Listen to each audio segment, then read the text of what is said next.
The Erie Canal was the first major waterway built in the United States. Opened in 1825, it crossed the state of New York from Buffalo near Niagara Falls in the west to Albany on the Hudson River in the east.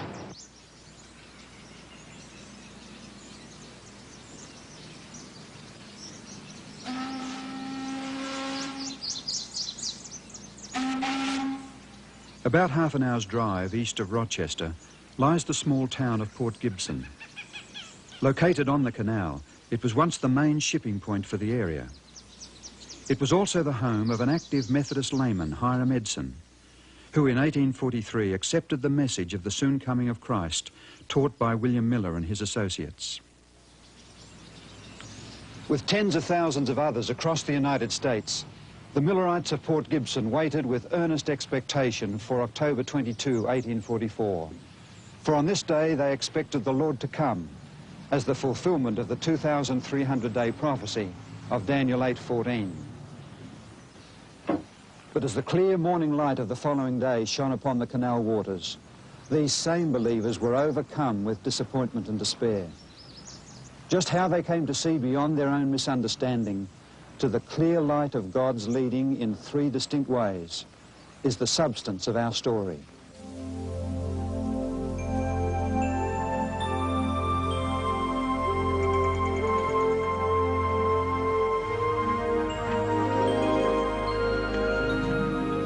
There were many Adventist believers who gathered at Hiram Edson's farm on October 22, 1844.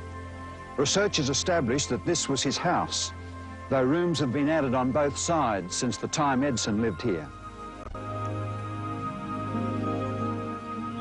On that cool October morning, the disappointment of Edson and his friends became all too real.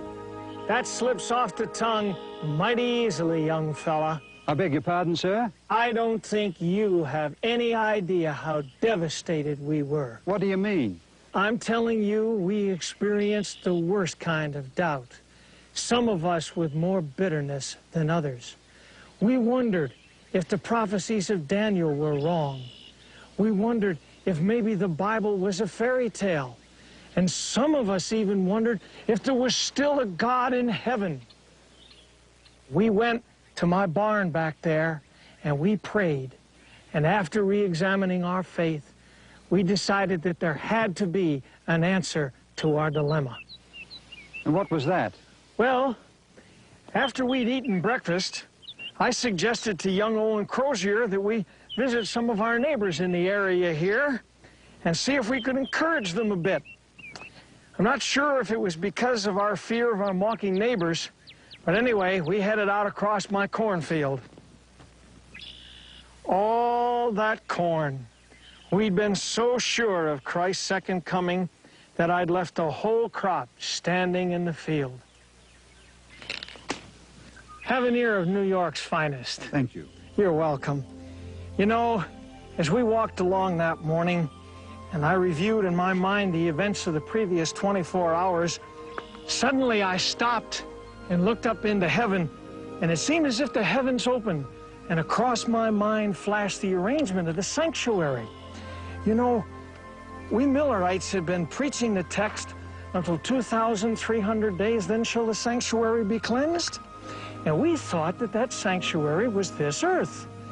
Well, later we realized that the Bible teaches that there's a sanctuary in heaven too. And Christ had moved, like the high priest in the Day of Atonement, from the holy place to the most holy place on October 22, 1844. Our Lord had a work to perform in heaven before returning to this earth. That's where Brother Miller had made his mistake. The Lord was good. He had heard our morning prayer. Well, so long, young fella. So long.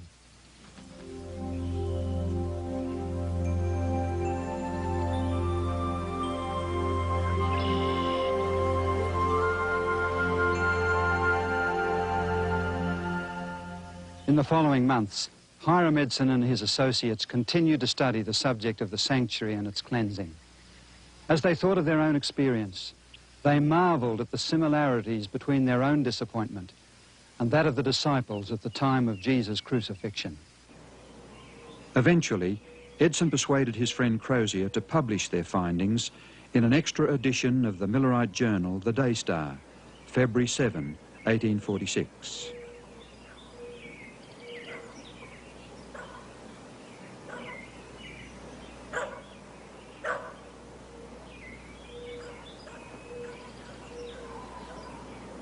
But meanwhile, a second significant development was taking place here in Washington, New Hampshire. 2 years earlier, in 1844, a Seventh-day Baptist lady had shared with a group of Millerite believers here her conviction that the seventh day of the week should be observed as the Sabbath.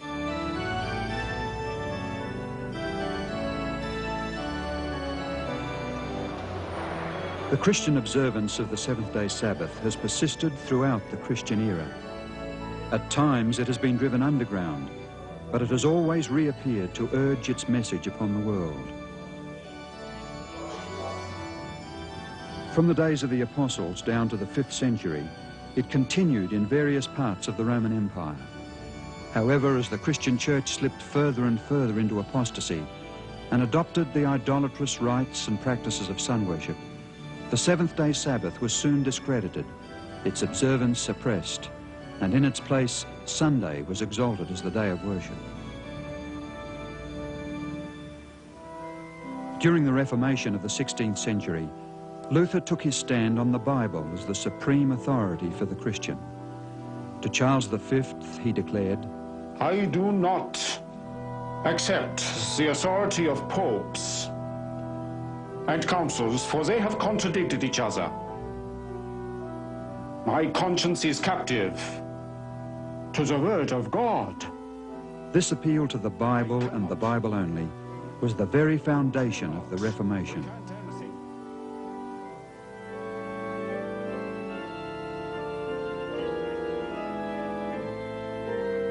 As the Reformation continued, dialogues soon arose within the church over the question of Sunday and the Sabbath. The Sabbath keepers asserted that there was no Bible support for the observance of Sunday. As a result, the observance of the seventh-day Sabbath spread throughout Europe, including England.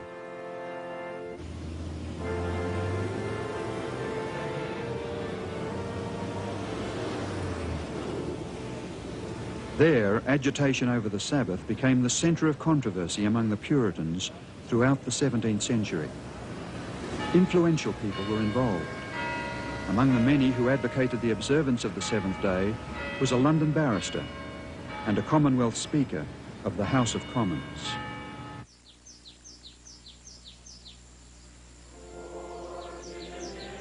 By the mid-1660s, there were many congregations in England keeping the seventh day. A member of one of them was Dr. Peter Chamberlain, physician to 3 Stuart kings, James I, Charles I, and Charles II of England. A contemporary of John Bunyan, Chamberlain was a keen Bible student. On his tombstone in the churchyard at Woodham Mortimer, these words have been written. As for his religion, he was a Christian, keeping the commandments of God and faith of Jesus, being baptized about the year 1648, and keeping the seventh day for the Sabbath above 32 years. Chamberlain was a member of the Seventh-day Baptist Church, a small group that had separated from the Baptist Church in the early 1600s because of their convictions concerning the Sabbath.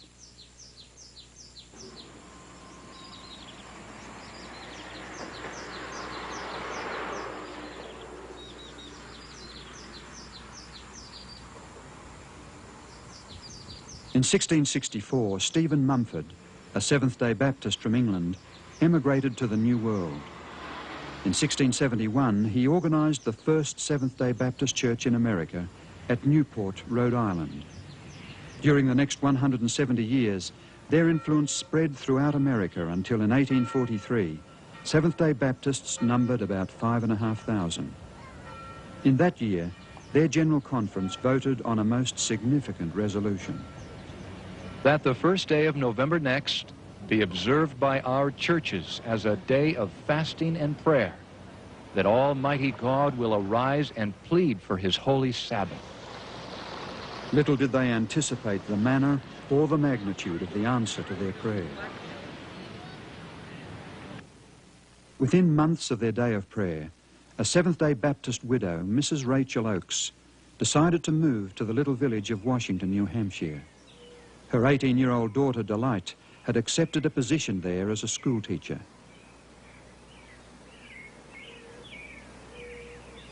Driving into Washington today, the marker on the roadside states that this is the birthplace of the Seventh-day Adventist Church. What happened here to attract such a title?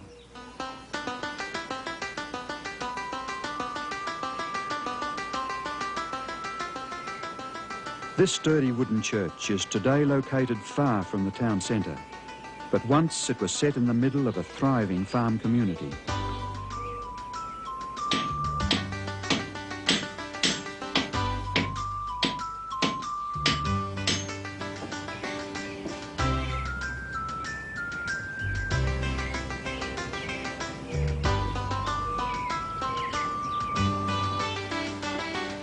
In 1844, Frederick Wheeler was the Methodist circuit-riding pastor of this church.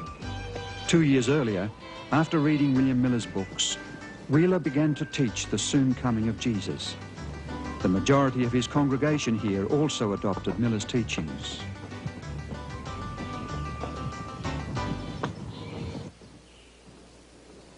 One Sunday morning, Wheeler was at this desk in the Washington, New Hampshire church, conducting the communion service. During the sermon, he encouraged the people to be faithful in keeping all 10 of God's commandments. Mrs. Oakes, the Seventh-day Baptist, who was attending here for fellowship, could hardly contain herself. When the pastor visited her soon after, she seized her opportunity. Reverend Wheeler. Hello, Rachel. I'm glad to see you. See you. I've been looking forward to this. I want to talk to you about something important. What is the subject today? Come in. Thank you, Mrs. Oakes. It's a lovely fire.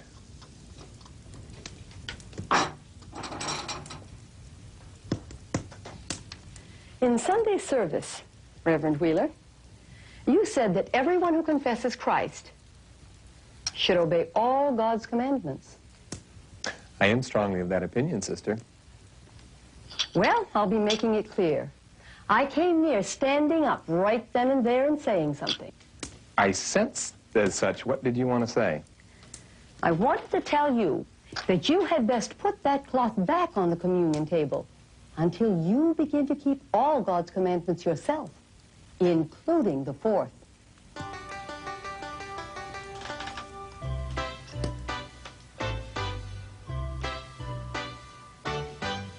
And so Frederick Wheeler was introduced to the Sabbath truth. Soon after, he kept his first Sabbath, preached a sermon on it, and thus became the first Sabbath-keeping Adventist minister. Not long after the Great Disappointment, William Farnsworth, then in his late 30s, stood up in the Farnsworth family pew during the service and declared his intention to keep the Sabbath also. He was soon followed by his younger brother Cyrus, who was in his early 20s, his own wife and father and others. Forced to withdraw from fellowship, these first Sabbath keepers met in the large Farnsworth home not far away. It was not until some years later that they acquired eventual ownership of this church.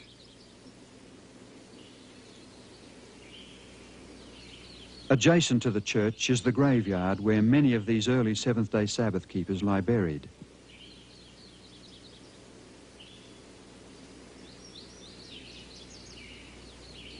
This marker reveals that Cyrus Farnsworth later married Rachel Delight Oakes, the school teacher and daughter of Mrs. Rachel Oakes. A short time after Wheeler commenced to keep the Sabbath, a second Millerite minister, Thomas Preble, joined him. Preble was a free-will Baptist who had travelled with William Miller and proclaimed the soon coming of Jesus. He became the first Sabbath-keeping Adventist to advocate the seventh-day Sabbath in printed form in an article he published in February 1845. Among the many who read his article which was later printed as a tract, was Joseph Bates, a retired sea captain. He was impressed with its truth. Some years before, Bates had accepted the teachings of William Miller. He held key positions in the Millerite movement and managed to weather the storm of the disappointment of 1844 without losing his faith.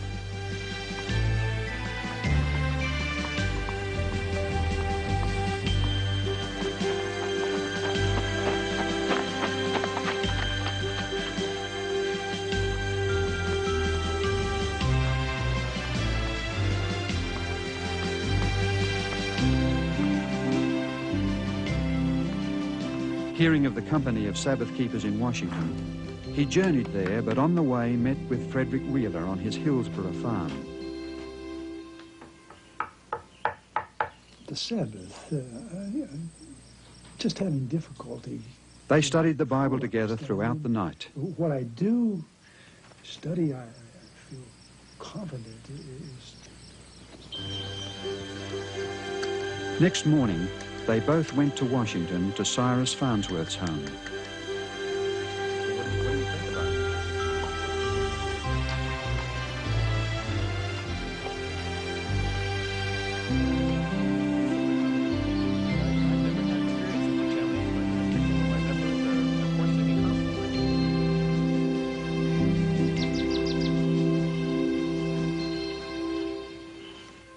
Here at the Farnsworth home in 1845, after further study with Wheeler and Farnsworth, Bates made his decision about the Sabbath.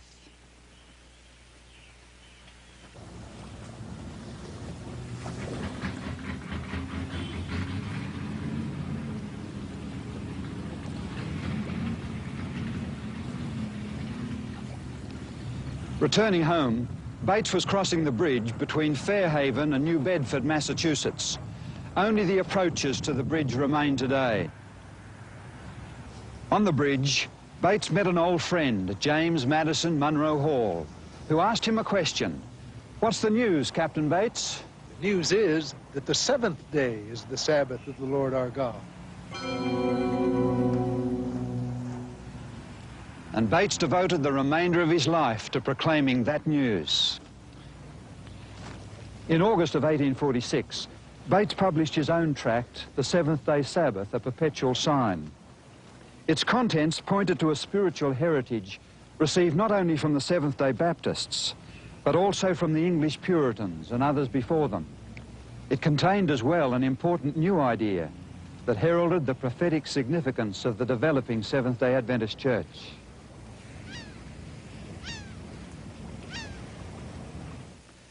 After Bates had begun to keep the Sabbath, he noticed something that the Millerites had overlooked. They had seen their movement as the fulfillment of the first and second angels' messages of Revelation 14, which were to be proclaimed prior to the second coming of Jesus. But there was also a third angel's message.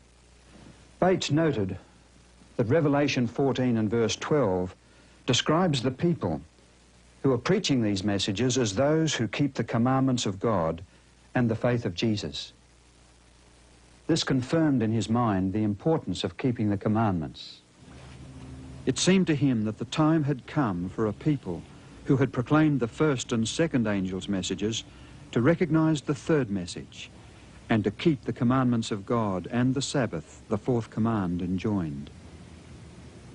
Earlier in 1846, Bates received a copy of the Daystar Extra, which explained Hiram Edson's insights into the heavenly sanctuary and Christ's ministry in the most holy place.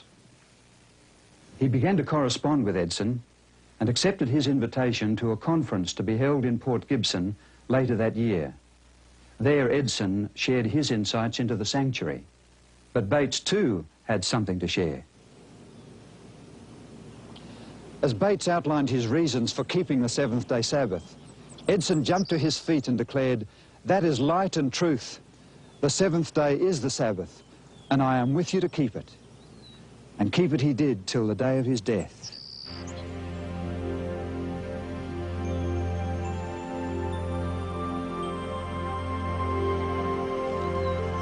But in his conversation with the Port Gibson leaders, Bates also began to see a connection between the Sabbath and Christ's ministry in the most holy place of the heavenly sanctuary.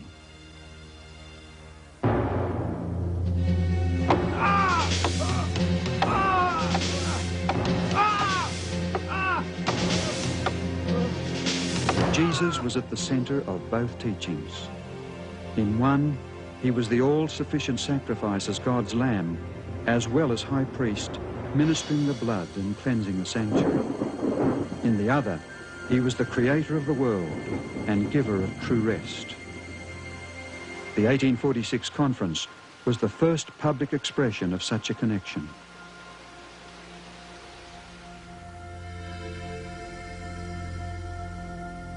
At this conference, Bates listened with great interest to Edson's ideas about the heavenly sanctuary. He knew that the Bible taught that the Ark of the Covenant was located in the sanctuary's second apartment, and that inside the Ark were the Ten Commandments. With great interest, therefore, he read Revelation 11:18, which speaks of the final days of Earth's history, when the nations would be angry and the time had come for the world's last judgment. But then in the next verse he read that at the same time the temple of God, or the heavenly sanctuary, was to be opened, and there was seen in his temple the ark of his testament. Bates reasoned that if Jesus' ministry in the most holy place was now the focus of attention, then the ark, its law, and the seventh-day Sabbath that law commanded also assumed new importance.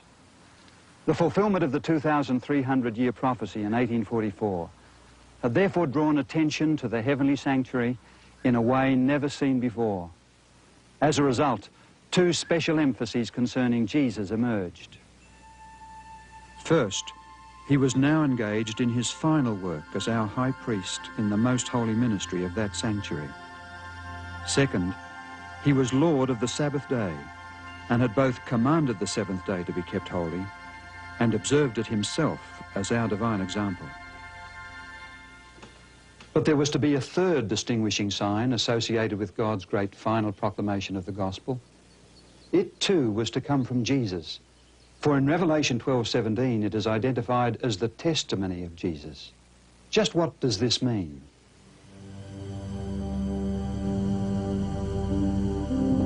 In Revelation 12, John describes the woman clothed with the sun representing the church. He sees her waiting for the birth of Jesus, then persecuted and led away into the wilderness, where God protects her for a period of 1,260 years. Verse 17 then says, "The dragon was enraged at the woman and went off to make war against the rest of her offspring who obey God's commandments and hold to the testimony of Jesus." A comparison between Revelation 19:10 and 22:8 reveals that the testimony of Jesus, declared to be the spirit of prophecy, operates through the prophets, those individuals he has chosen to speak his testimony to his people. The Old Testament prophet Joel records, "And afterward, I will pour out my spirit on all people. Your sons and daughters will prophesy. Your old men will dream dreams. Your young men will see visions.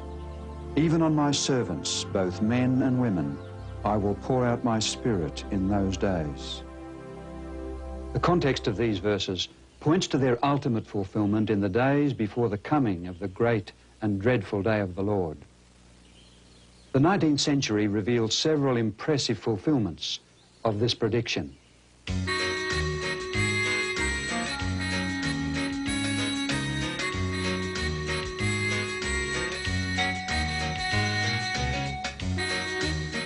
In the late 1830s, a young American black who was converted at the age of 17 moved here to Boston, Massachusetts, to prepare for the gospel ministry.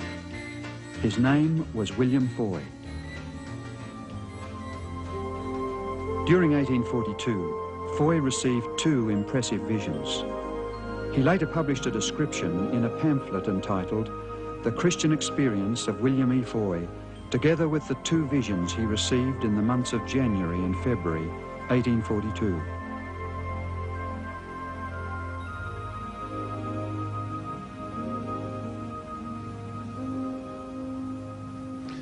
On Tuesday evening, January 18, 1842, 23-year-old Foy was meeting with a group of Christians for prayer and Bible study here in Beacon Hill, Boston. During the meeting, he experienced the first of 4 visions. It lasted for 2.5 hours, during which a Dr. Cummings examined him and could find, and I quote, "no appearance of life except around the heart." In his vision, Foy witnessed the rewards given to the righteous at the second coming and was shown the matchless beauty of heaven. He was hesitant to share his visions, for he knew the prejudice against blacks. But less than 3 weeks later, he was given another vision while meeting in a crowded church. This vision, lasting 12.5 hours, revealed the scenes of the great judgment day. It is with deep regret that I must now pass judgment upon your life. As a child, you were fortunate to have the benefit of God-fearing and loving parents. As the scenes passed before him, he saw that neither profession, politics, nor status can save, only a relationship with Christ. In fact, if notice had been taken of his vision concerning the pre-Advent judgment, perhaps the great disappointment 2 years later may have been softened, if not avoided altogether.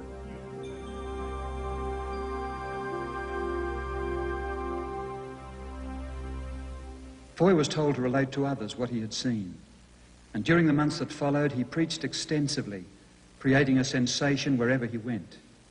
Vast crowds heard him tell of what he had seen of the heavenly world and the need to prepare for it. It appears that 2 more visions were given to him, including one revealing 3 steps to the heavenly city, which he did not understand. For nation shall rise against nation, and kingdom against kingdom. And there shall be famines, pestilences. No more visions were given to William Foy after the disappointment. However, he maintained his hope in the second coming of Christ. He continued as an esteemed and beloved preacher in small rural communities, finally settling in East Sullivan, Maine. And this gospel of the kingdom shall be preached into all the world, for a witness unto all nations. There he died in November 1893 and was buried here in the Birch Tree Cemetery.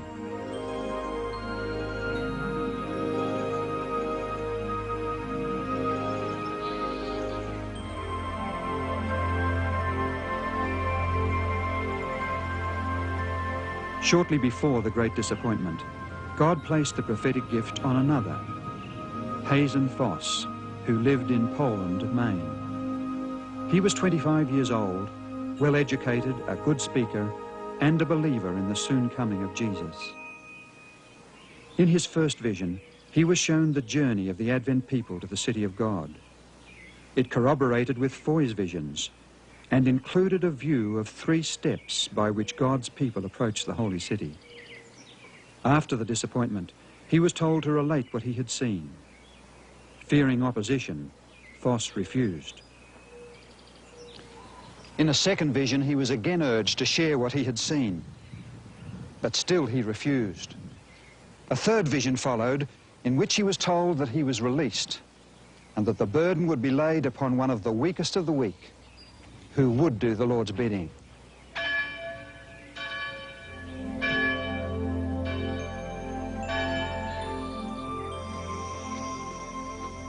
A few weeks later, Foss stood outside the door of a little chapel, listening to a miraculous story. He was urged to come into the meeting, but he refused. The manna, almonds, figs, pomegranates, and grapes, and the other fruit. I asked Jesus to let me eat of them. He said, "Not now. Those that eat of this fruit return to earth no more. You must go back and relate to others that I have revealed to you." Then the angel bore me gently down. What he heard was an account of a vision almost identical to the one given him. Who was it that Foss saw that night? Her name was Ellen Harmon, a 17-year-old girl so ravaged by tuberculosis it threatened to take her life. She could barely speak in a whisper and was often wakened from sleep by coughing and bleeding in her lungs. Yet God took this weakest of the weak and called her to give the testimony of Jesus to his people. Empowered by God's Spirit, she was to bear that testimony for the next 70 years. The explanation of the sanctuary, the seventh-day Sabbath truth, and a modern manifestation of the spirit of prophecy These three key revelations helped lead many through the disappointment of 1844. And it was the last of these, in the person of Mrs. Ellen Gould White, who was to continue to act as a compass for this fledgling group of believers well into the 20th century. It is to her story we turn next.